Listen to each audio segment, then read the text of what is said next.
भ्रष्टाचार के खिलाफ वोट लिया मैंने। नहीं, लेकिन आप रह गए, आपने स्वीकार नहीं किया और बाकी 5 लोग चले गए, खरीद लिए चलिए उन्होंने। कोई बात नहीं। भारतीय जनता पार्टी, एनडीए का गठबंधन, आपने कहा सितंबर में ही कहा, जब नरेंद्र मोदी को प्रधानमंत्री का उम्मीदवार बनाया गया, तो आपने कहा कि आपकी पार्टी एनडीए गठबंधन में है, आप रहेंगे भारतीय जनता पार्टी के साथ।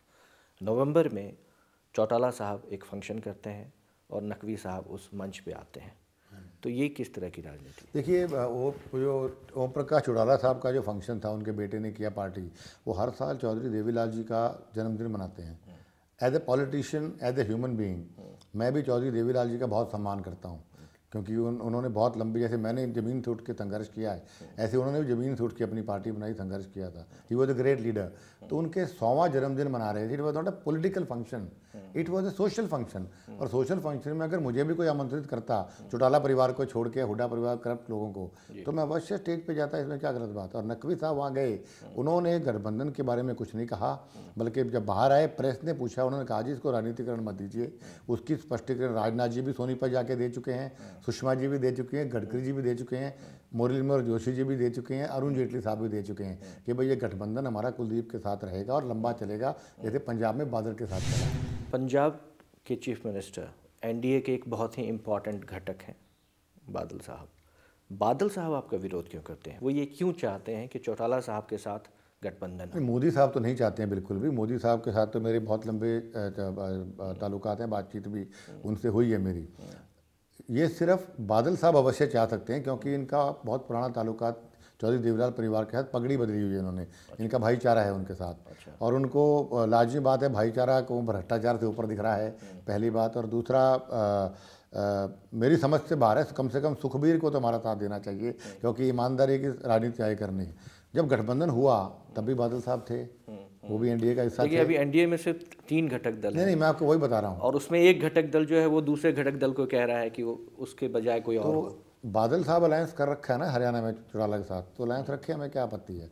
उनका अलायंस चल रहा है। लेकिन बीजेपी किससे अलायंस करेगी, फैसला बीजेपी लेगी। लेकिन ये गठबंधन का एक धर्म भी होता है। आप नेशनल लेवल पे किसी और के साथ हैं, यहाँ एब्सोल्युटली जो सबसे बड़ी पार्टी जिसका विरोध आप सहेंगे, झेलेंगे, वो अकाली दल के साथ जुड़ी हुई है। तो ये अजीब सा देखिए, ये विरोधाभास है। गठबंधन का धर्म नहीं है जो बादल साहब कर रहे हैं, क्योंकि नेशनल लेवल पे अगर आप एक पार्टी के साथ हैं और अपने स्टेट में आप कहते हैं कि कांग्रेस भ्रष्ट है, भ्रष्टाचार मुक्त राष्ट्र चाहिए, और दूसरी ओर एक दूसरे राज्य के अंदर आप एक ऐसी पार्टी के साथ आपने गठबंधन कर रखा है जो एक तो जो ना एनडीए का हिस्सा है, और दूसरा पहला ऐसा मुख्यमंत्री है जिसको भ्रष्टाचार के आरोप सिद्ध होने पर सजा हुई हो, आप उसके साथ अलायंस कर रहे हो, तो ये सैद्धांतिक रूप से भी गलत है और राजनीतिक रूप से भी गलत है। और जहाँ तक बादल साहब के प्रेशर की बात है, उन्होंने तो गठबंधन ना होने के लिए बहुत प्रेशर किया था, जब चौटाला साहब को सजा भी नहीं हो रखी थी, तब भी नहीं रुकवा पाए। अब तुड़वा कह सकते हैं वो। अब चौटाला साहब भी जेल में है, करप्शन सबसे बड़ा इशू है,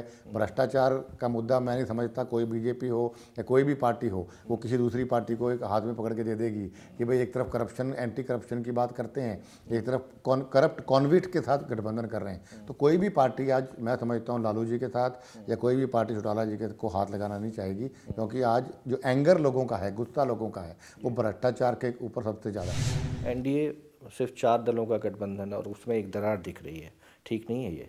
नहीं, गठबंधन चाहे एनडीए चाहे 4 का हो, 3 का हो, 5 का हो, फैसला अंत में जनता ने करना है कि वो किसको प्रधानमंत्री देखना चाहती हैं, किसको मुख्यमंत्री देखना चाहती हैं, चाहे वो अकेला हो, चाहे 3 हो या 4 हो या 5 हो। तो आपको लगता है नरेंद्र मोदी अगले प्रधानमंत्री?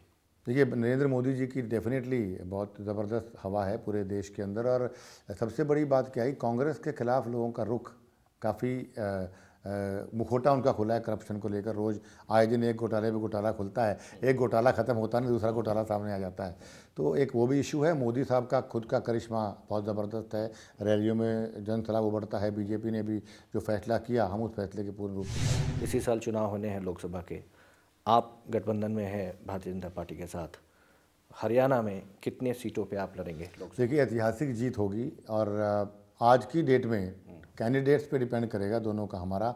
हम क्लीन स्वीप हर हालत में कर सकते हैं। आप कितने सीटों पे लड़ेंगे आप? हमारा तो 8-2 है, 2 पे हम लड़ रहे हैं, 8 पे बीजेपी लड़ रही है जी, वो 2 सीट कौन सा है? अभी तो एक हिसार फाइनल है, क्योंकि I am sitting member of parliament, हमारी घर की सीट है। दूसरी पे हमारी चर्चा होनी है, हमारी दोनों पार्टी का कोऑर्डिनेशन कमेटी बैठेगी, ओके, वो फैसला लेगी। ओके, इसी सप्ताह होनी है दूसरी? इसी सप्ताह फैसला होगा हमारा। जी ठीक है। क्योंकि आफ्टर द फैसला ओनली वो एक पैनल मांगा है इनसे। बीजेपी ने 15 जनवरी तक का समय दिया है हरियाणा को कि भाई आप जो हमारी 8 सीटें हैं उनका पैनल बना के भेजिए। तो ऑब्वियसली उससे पहले मेरे से बैठना पड़ेगा उनको एक सीट पे। राजनीतिक तौर पे राहुल गांधी, उनकी जो राजनीतिक समझ है अच्छी है, मेरी अपनी सोच है that he has missed the bus. क्योंकि उनसे बहुत उम्मीदें नौजवानों को थी, उनसे बहुत उम्मीदें देश की जनता को थी। उनकी उम्मीदों पे खरे नहीं उतरे मैं समझता हूँ। क्योंकि उनका वो विजन जो है, वो vision, he not a visionary man. उनको जो पढ़ा के भेजा जाता है वो बोल देते हैं, अपनी तरफ से जो बोलते हैं वो राजनीतिक सोच नहीं दिखती है कहीं ना कहीं। तो मैं समझता हूँ कांग्रेस पार्टी की सबसे बड़ी चिंता जो है, इस पर चिंतन करना चाहिए, वो राहुल गांधी है। क्योंकि राहुल गांधी जब तक हैं तब तक कांग्रेस पावर में नहीं आ पाएगी। नहीं मतलब ये क्या इसलिए कि उनको ढंग की ट्रेनिंग नहीं मिली, या आप वंशवाद के खिलाफ हैं? आप नहीं, वंशवाद के खिलाफ नहीं हूँ मैं। क्योंकि जब एक डॉक्टर को, अगर आप डॉक्टर के बेटे को आप डॉक्टर एक्सेप्ट कर सकते हैं, एक लॉयर के बेटे को आप लॉयर एक्सेप्ट कर सकते हैं, तो एक पॉलिटिशियन के बेटे को क्यों नहीं एक्सेप्ट कर सकते? तो फिर राहुल गांधी अगर कॉन्स्टिट्यूशन, राहुल गांधी को भी एक्सेप्टेंस मिल जाना चाहिए। नहीं, मैं वर्किंग की बात कर रहा हूँ। हम लोग पब्लिक सर्विस में है, डॉक्टरी पब्लिक सर्विस में है, लॉयर पब्लिक सर्विस में है, पॉलिटिशियन ही पब्लिक सर्विस में है। वो रजवाड़ों के ज़माने तो है नहीं कि मुकुट उतार के बड़े बेटे के सिर पे रख दिया। हम वोट लेके जीत के आते हैं, तो पब्लिक डिसाइड करती है। इसलिए वंशवाद की बात आपके साथ भी तो यही हुआ ना, टोपी उठा करके आपके नहीं, पर सर पे रख दिया। मैं राज्यसभा का एमपी नहीं हूँ, मैं लोकसभा का एमपी हूँ। तो वो मुखौटा नहीं रखा गया, मैं पब्लिक में जाके लोगों ने मुझे वोट दिया।